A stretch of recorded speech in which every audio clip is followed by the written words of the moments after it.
started Licious in 2015 and it's been a few years. Take us through what it took, to build this brand that is here today. I think it can take me a whole day to tell you that. Uh, but I think if I have to simply put it, तो तीन चीज़ें हैं यार. I think सबसे ज़रूरी है जुनून, which is also called as passion, I think, in English.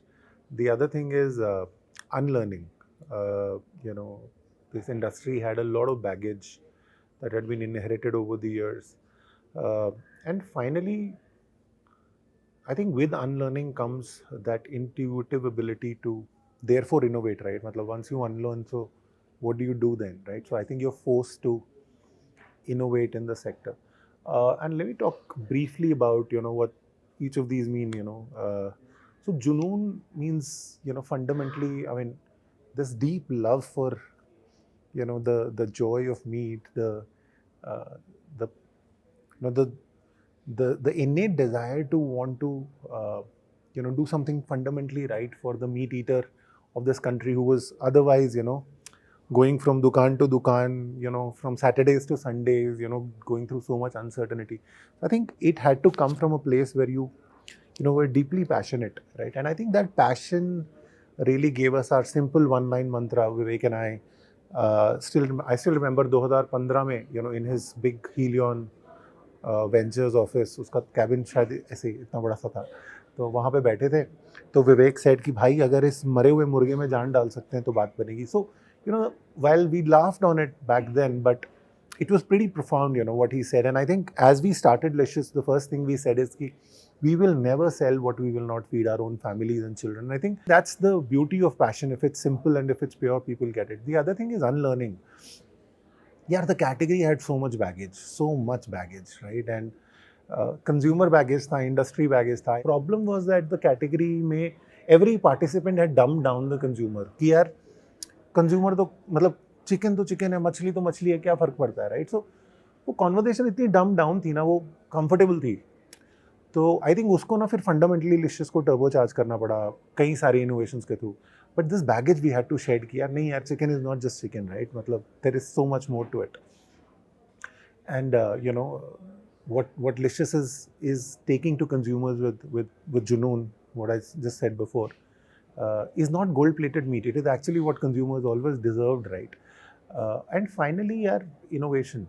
तो I think Licious की तो मतलब रग रग में घुसा हुआ है, और मुझे लगता है 7 साल बाद भी to be able to retain that DNA is magical. See, everything that we did, the fact that we said we will not be offline in a channel that was always offline, right? मतलब उसमें तो मतलब the category codes were only ki touch, feel, smell, look, talk, right? I mean, this was the world of conversation in the realms of meat.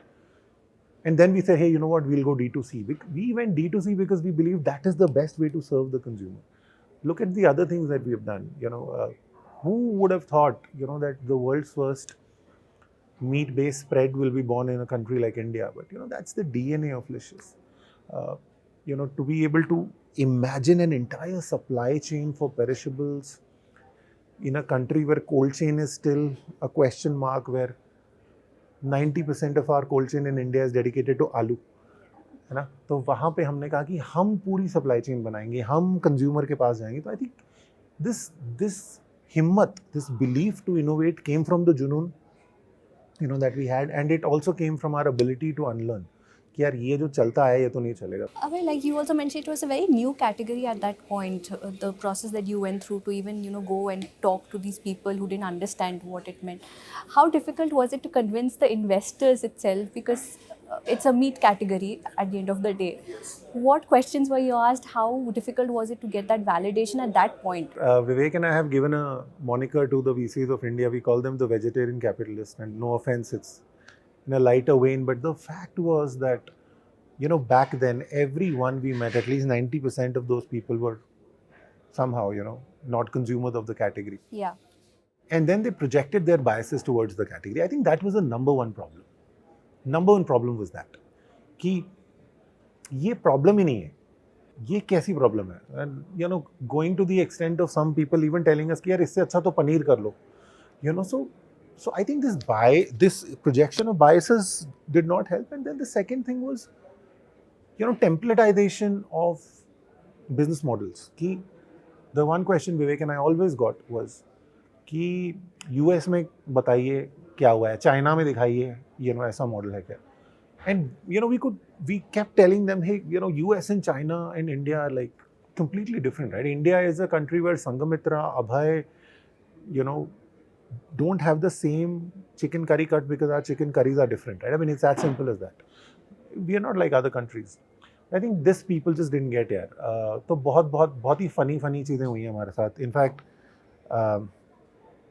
I won't name the firm, but one of the firms actually backed out at a term sheet stage, saying that one of their LPs is a large Guju family who doesn't want to invest in the sector. So I think this fundamental point I'm making, Sangamitra, is that this category suffered from this nation's cultural hypocrisy. कि अगर आप देखो, meat continues to languish in that Kali Theli in India, right? With condoms, sanitary pads, alcohol, and meat is a chotha sotela bacha, right? So it's this Kali Theli is a symbol, right? It's a symbol of our mindset. So I think, vegetarians apart, I think the nation had to sort of also wake up and embrace the category for what it was worth and what it meant. And I think the larger societal cultural hypocrisy was the greatest impediment, because that drove the mindset of the VC ecosystem. Many of them also said,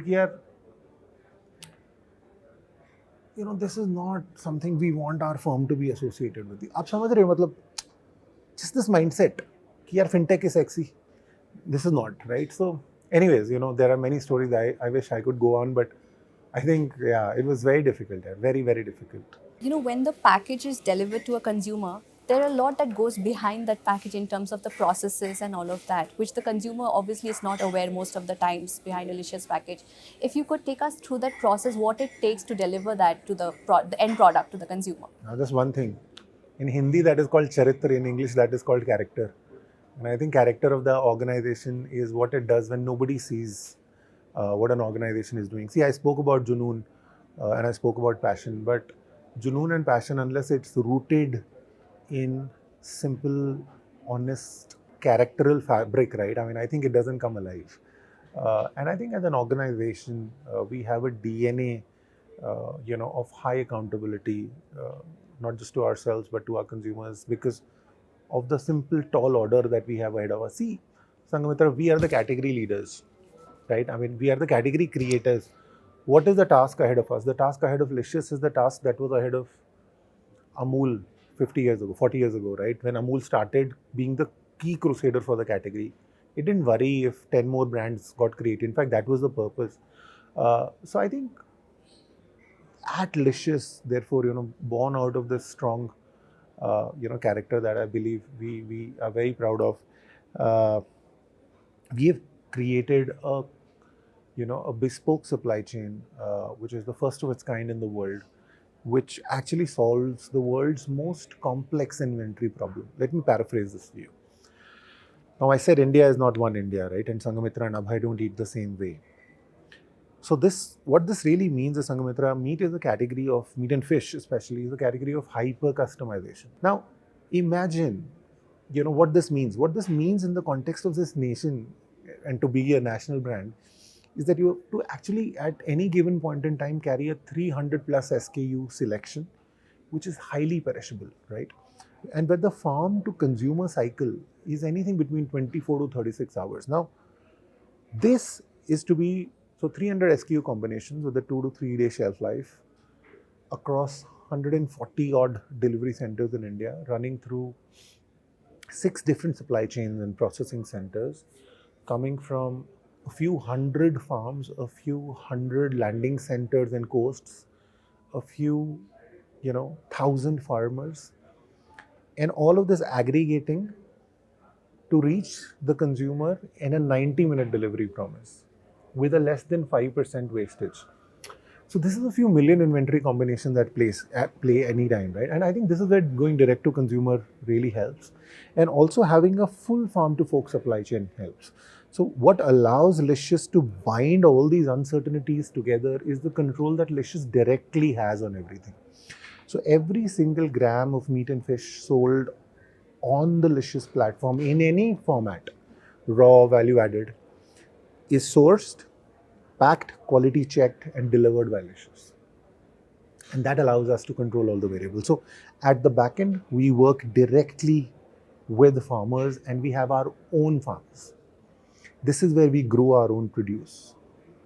This produce every day is picked up and it reaches our processing centers. This is where the meat is portioned, cut, marinated, whatever, quality checked, and then dispatched to the network of 140 delivery centers that we have across India in temperature controlled vehicles.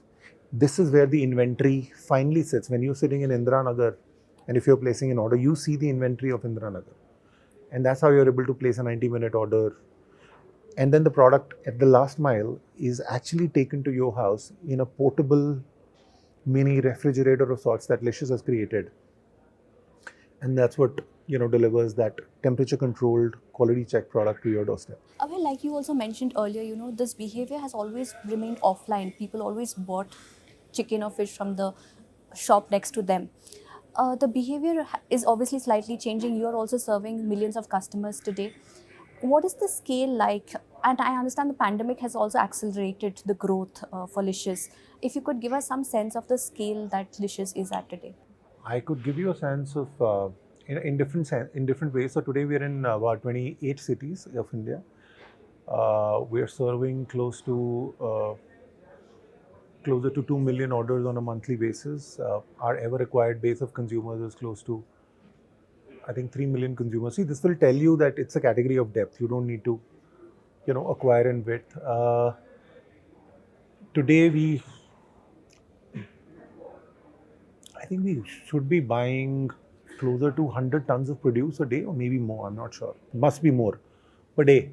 So yeah, I think that's quite a lot of fish, chicken, and mutton. Yeah, and our processing facilities are spread over close to 200,000 square feet today. So I think that's a massive operation, one of the largest, I think the largest in India in terms of the entire network and the number of consumers that we serve. I think our our revenue is closer to, we should be exiting the March this year, above 1,500 crores in revenue run rate, right? So I think that's a phenomenal growth in numbers as well. And mostly, again, driven by repeat customers. Abhay, you also started expanding offline, which I understand. How different will a Licious offline store be from a local meat Very shop? different. I said now unlearn is the key word. I think Yeah.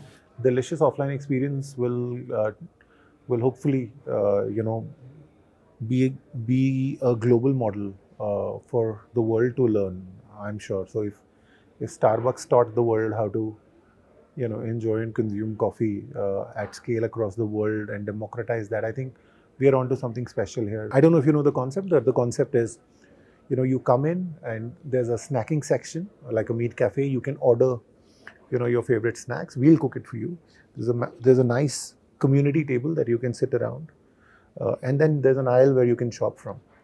Like, it's not even been imagined, right? I mean, and the inspiration comes from a very Indian insight that we had, which we saw actually in chaat stores. Haldiram's is a good example. So I think, given we've crossed the chasm of, most consumer companies in India struggle to cross the 200, 500 crore chasm, right? But given that we crossed the 1,000 crore chasm a while ago, I think the next 1,000 crores will need a little bit more consideration for the brand. And I think there's a need for the brand to come alive offline, but not necessarily by, hacking and cutting, meat offline. Because see, fundamentally, it's at crossroads with our core business model, right? And we also believe it's a massive food safety risk. How do you run hundreds of stores where you leave it to somebody's judgment, right? And how do you ensure a tight food safety layer? So because food safety is paramount and food security is paramount, and also we're a category leader there, so somebody has to show the light and have the himmat to do it differently, right? Otherwise the conventional template tells you कि यार consumer को यही चाहिए. But we are seeing extremely positive results from our Gurgaon and Koramangala stores, and I think in the next 3 months we'll be live with 10 more stores, and in the next year I think we should be live with at least 25 stores across India. So let's see how that pans out. Thanks, Abhay. Thank you so much for your Thank you so time much, today. Anya.